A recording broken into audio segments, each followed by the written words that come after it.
Stage ముందున్నటువంటి కార్యకర్తలు ఎవరైతే ఉన్నారో 2019 నుంచి కూడా నాకు ఎనలేని అభిమానాన్ని చూపిస్తూ ప్రేమాభిమానాలు ఇస్తూ ఎప్పటికప్పుడు నాకు కవచంలో ఉన్న వారందరికీ కూడా ధన్యవాదాలు, కృతజ్ఞతలు, పాదాభివందనాలు చేసుకుంటూ అదే క్లుప్తంగా మాట్లాడతాను.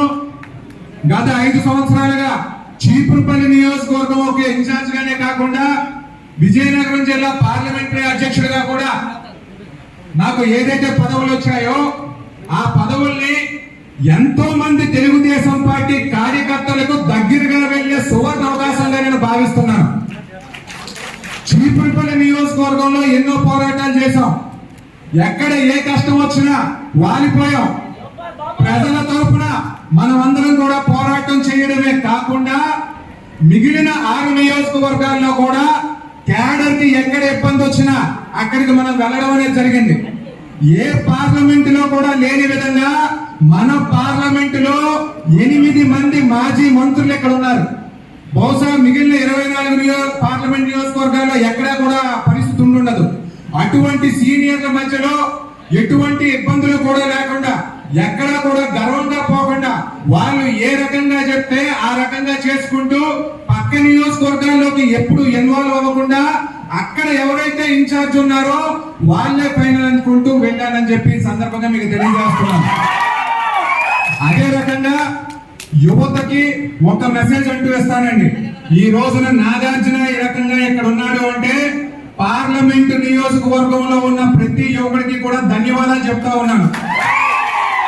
బొప్పిలి వెళ్ళానంటే ఒక మురళి అల్లబోయిన అని చెప్పి పిలవగలం, ఒక బెల్లాన శివకృష్ణ అని చెప్పి పిలవగలం, ఇంకా పేరు పెట్టి ఎంతమందిని కావాలంటే అంతమందిని పిలవగలం. విజయనగరం జిల్లా వచ్చాం, విజయనగరం అసెంబ్లీ సెగ్మెంట్ కి వచ్చామంటే అదే రకంగా పిలవగలం. నెల్లిమర్లలోకి వచ్చామంటే ఒక సాధారణ కార్యకర్తను కూడా పేరు పెట్టి పిలవగలం. మరి ఇటువంటి అవకాశం నాకు ఇచ్చిన శ్రీ నారా లోకేష్ గారికి ఈ రోజున విజయనగరం నుంచి ధన్యవాదాలు చెప్తా ఉన్నాను. యువకులకు ఎలాగైతే నేను ధన్యవాదాలు చెప్పానో ఈ రోజున నేను ఈ పరిస్థితిలో ఉన్నాను అంటే నాకు ఒక పదవి ఇచ్చి ఈ రకంగా ఆశీర్వదించారంటే దానికి నారా లోకేష్ గారికి ప్రత్యేకంగా ధన్యవాదాలు చెప్పుకుంటూ నారా చంద్రబాబు నాయుడు గారి ఆశీర్వచనాలు ఎప్పుడు ఎట్లాగే ఉండాలని, అదే రకంగా స్వర్గీయ నందమూరి తారక రామారావు గారు ఆ పైనుంచి కూడా మనకి ఆశీర్వచనాలు ఇవ్వాలని చెప్పి వేడుకుంటూ కోరుకుంటూ డిసిసిబి చైర్మన్ గా ఈ రోజున ఏ పదవి అయితే వచ్చిందో ఆ పదవికి ఖచ్చితంగా న్యాయం చేస్తాను. ఈ రోజున మనకి 94 పిఎస్సిఎస్లు ఉన్నాయి. 9 నియోజకవర్గాలు ఉమ్మడి విజయనగరం జిల్లాలో ఉన్నాయి.